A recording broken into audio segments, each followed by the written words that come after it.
Hi dears, ബ്രോഡാഡ് വിത്ത് ഫാമിലിയുടെ മറ്റൊരു വീഡിയോയിലേക്ക് സ്വാഗതം. പെരുന്നാൾ ദിവസം എടുത്ത വീഡിയോയാണ് ഇത്. പെരുന്നാളായതുകൊണ്ട് തന്നെ എല്ലാവർക്കും ലീവായിരുന്നല്ലോ. ആ ദിവസത്തിന് പെരുന്നാൾ കൂടാതെ ഒരു പ്രത്യേകത കൂടി ഉണ്ടായിരുന്നു. ജൂൺ 7 അന്നായിരുന്നു മോൻ്റെ ബർത്ത്ഡേ. ആ വിശേഷങ്ങളൊക്കെ ഉൾപ്പെടുത്തിയിട്ടുള്ള ഒരു കുഞ്ഞു വീഡിയോയാണ് ഇന്നത്തെ. ബർത്ത്ഡേ ഡ്രസ്സൊക്കെ 2-3 ദിവസം മുമ്പ് തന്നെ എടുത്തിരുന്നേ. ഡ്രസ്സെല്ലാം സെലക്ട് ചെയ്തത് മോൻ തന്നെയാണ്. നമ്മൾ പോയി എടുത്തിട്ട് വന്നത് ഇഷ്ടമായിട്ടില്ലെങ്കിൽ പിന്നെ ആ ഡ്രസ്സ് കൈകൊണ്ട് തൊടില്ല. അതുകൊണ്ട് തന്നെ അവനെ കൊണ്ട് തന്നെ സെലക്ട് ചെയ്യിപ്പിച്ചാൽ ആ പ്രശ്നമില്ലല്ലോ. ബർത്ത്ഡേ ദിവസം രാവിലെ ആളിട്ടിരുന്നത് ഈ ബ്ലാക്ക് ടീഷർട്ടും പാൻറ്റും ആണേ. പെരുന്നാളായതുകൊണ്ട് ആ ഡേ ഫുൾ ആൾ ആ ഡ്രസ്സ് ഇട്ട് തന്നെയാണ് നടന്നത്. പെരുന്നാളായതുകൊണ്ട് തന്നെ മോനെ ഫ്രണ്ട് ഉച്ചയ്ക്ക് കഴിക്കാനായിട്ട് വിളിച്ചിരുന്നേ.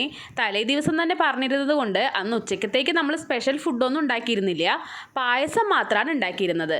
നമുക്ക് കഴിക്കാനായിട്ട് നമ്മളുടെ അടുത്തുള്ള വീട്ടിൽ നിന്ന് അടിപൊളി ചിക്കൻ ബിരിയാണിയും ചിക്കൻ കറിയും സാലഡും കൊണ്ടുവന്നിരുന്നു. ഇതൊക്കെ ഇവിടെ സ്ഥിരമായിട്ടുള്ള പരിപാടികളാണ് കേട്ടോ. എല്ലാവരും കൂടി ഇരുന്ന് ഉച്ചയ്ക്ക് ഫുഡൊക്കെ കഴിച്ചിട്ട് ഒന്ന് റെസ്റ്റ് എടുത്ത ശേഷം 3 മണിക്ക് മുമ്പേ തന്നെ അടുക്കളയിലും കയറി. മോനാണെങ്കിൽ ഫ്രണ്ടിൻ്റെ വീട്ടിലാണ് കഴിക്കാൻ പോയതെന്ന് പറഞ്ഞിരുന്നല്ലോ. അവിടുന്ന് അവൻ ഇപ്പോൾ എത്തിയുള്ളൂ കേട്ടോ. അപ്പോൾ എല്ലാവരും വീട്ടിലുള്ളത് പ്രമാണിച്ച് ഇന്ന് ചായക്ക് സ്പെഷ്യലായിട്ട് എന്തെങ്കിലും ഉണ്ടാക്കാമെന്ന് വിചാരിച്ചു. കൂടുതൽ ദിവസങ്ങളിലും ഇവിടെ ചായക്ക് അമ്മ എന്തെങ്കിലും ഉണ്ടാക്കാറുണ്ട്. ഇലയടയോ കൊഴുക്കട്ടയോ പൊക്കവടയോ പഴംപൊരിയോ അങ്ങനെ എന്തെങ്കിലുമൊക്കെ ആയിട്ട് ഉണ്ടാക്കാറുണ്ട്. ഇന്നിപ്പോൾ വിഷ്ണു ആണ് ഉണ്ടാക്കുന്നത്. ആളുണ്ടാക്കാൻ ഉദ്ദേശിച്ചിരിക്കുന്നത് മുളക് ബജിയും മുട്ട ബജിയാണ്. അമ്മ ഉണ്ടാക്കാറുള്ള സമയത്ത് ഇവിടുന്ന് തന്നെ കടലമാവും ഗോതമ്പ് മാവൊക്കെ മിക്സ് ചെയ്തിട്ടാണ് ഉണ്ടാക്കാറുള്ളത്. ഇന്നിപ്പോൾ വിഷ്ണു ആയതുകൊണ്ട് ആൾ ആച്ചിയുടെ ബജി ബോണ്ട മിക്സാണ് യൂസ് ചെയ്തിരിക്കുന്നത്. മുളക് കഴുകി വൃത്തിയാക്കിയിട്ട് കത്തിയോണ്ട് ഇങ്ങനെ വരച്ചെടുത്തിട്ട് അതിനകത്തേക്ക് നമ്മൾ പുളിയും ഉപ്പും കൂടെ മിക്സ് ചെയ്തത് ഇട്ട് കൊടുക്കാറുണ്ട്. ഇതൊക്കെ എല്ലാവരും ചെയ്യുന്നത് തന്നെ ആയിരിക്കും അല്ലേ. മാവിനകത്ത് ഉപ്പുള്ളതുകൊണ്ട് ഈ പുളിയിൽ നമ്മൾ ആഡ് ചെയ്ത് കൊടുത്തത് ഈ പുളിക്ക് ആവശ്യമായ ഉപ്പ് മാത്രമാണ്. ഇതൊക്കെ ചെയ്തത് അമ്മയാണ് കേട്ടോ. മുട്ട പുഴുങ്ങിയെടുത്തിട്ട് അതിനെ 2 പീസായി മുറിച്ച ശേഷം അതിൻ്റെ മുകളിലേക്ക് കുറച്ച് കുരുമുളക് പൊടിയാണ് ആഡ് ചെയ്യുന്നത്. നിങ്ങളും ഇതുപോലെ തന്നെയാണോ ചെയ്യാറുള്ളത് എന്നുള്ളത് കമൻറ്റ് ചെയ്യണേ. അമ്മ മുട്ടയും മുളകും എല്ലാം റെഡിയാക്കി എടുക്കുമ്പോഴത്തേനും വിഷ്ണു ബജിയുടെ കൂടെ കഴിക്കാനുള്ള ചമ്മന്തി കൂടെ റെഡിയാക്കി. ഒരു വലിയുള്ളി, അതിനകത്തേക്ക് ഉപ്പും മുളക് പൊടിയും ഒരു വറ്റൽ മുളകും കൂടെ ആഡ് ചെയ്തിട്ട് ജസ്റ്റ് ഒന്ന് കറക്കിയെടുത്തതാണ്. അതിൻ്റെ മുകളിലേക്ക് പച്ച വെളിച്ചെണ്ണയും കൂടിയാണ് കേട്ടോ ഒഴിച്ചു കൊടുത്തിരിക്കുന്നത്. നമ്മൾ ഇന്ന് ബജി ഉണ്ടാക്കിയെടുത്തത് വെളിച്ചെണ്ണയിലാണേ. വെളിച്ചെണ്ണയിൽ ഉണ്ടാക്കിയെടുത്തത് കൊണ്ട് തന്നെ ഒരു പ്രത്യേക മണവും ടേസ്റ്റൊക്കെ ഉണ്ടായിരുന്നു. മുളക് ബജി 2 ട്രിപ്പായിട്ടാണ് ഉണ്ടാക്കിയതെങ്കിലും മുട്ട ബജി 1 ട്രിപ്പ് തന്നെ ഉണ്ടാക്കിയെടുത്തു കേട്ടോ. ബജി ആയി വരുമ്പോഴത്തേനും തന്നെ ചായക്ക് വേണ്ടിയിട്ടുള്ള പാലൂടെ അടുപ്പത്ത് വെച്ചിരുന്നേ.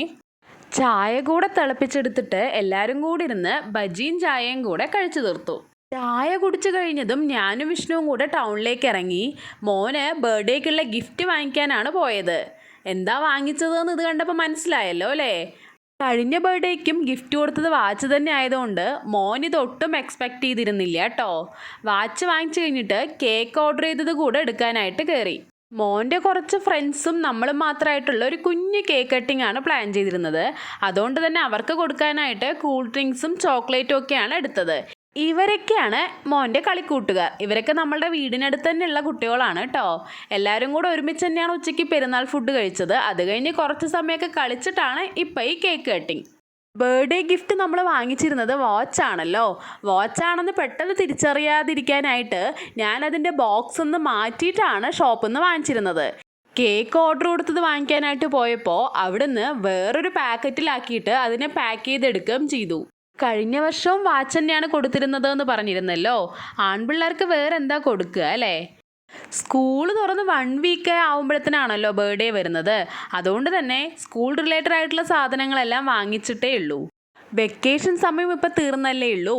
ആളുടെ ലിസ്റ്റിലുണ്ടായിരുന്ന ഒരു RC കാറും ആ സമയത്ത് വാങ്ങിച്ചു. ഇനിയിപ്പോൾ ടോയ് കൊണ്ട് കളിക്കേണ്ട പ്രായവും കഴിഞ്ഞല്ലോ. അതുകൊണ്ട് തന്നെ വാച്ച് തന്നെ വാങ്ങിക്കാമെന്ന് വിചാരിച്ചിട്ടാണ് വാച്ച് വാങ്ങിച്ചത്. വലുതായിട്ടൊന്നും അല്ലെങ്കിലും ചെറിയൊരു വാച്ച് കളക്ഷൻ ആളുടെ കയ്യിലുണ്ട്. അതുകൊണ്ട് തന്നെ എത്ര എണ്ണം കിട്ടിയാലും ആൾക്ക് ഹാപ്പിയുമാണ്.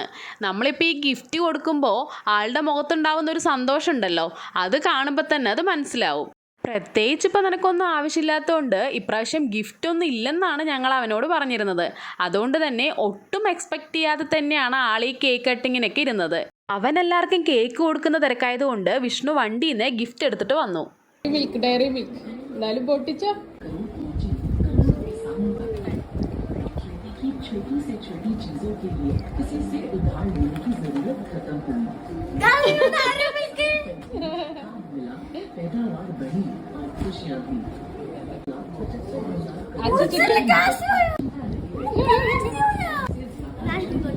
ഗിഫ്റ്റ് കിട്ടിക്കഴിഞ്ഞപ്പോൾ നമ്മൾ പ്രതീക്ഷിച്ചതിനേക്കാൾ കൂടുതൽ ആൾക്ക് സന്തോഷമായിരുന്നു കേട്ടോ.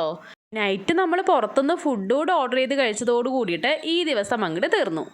വീണ്ടും മറ്റൊരു വീഡിയോയിൽ കാണും വരേക്കും ബൈ.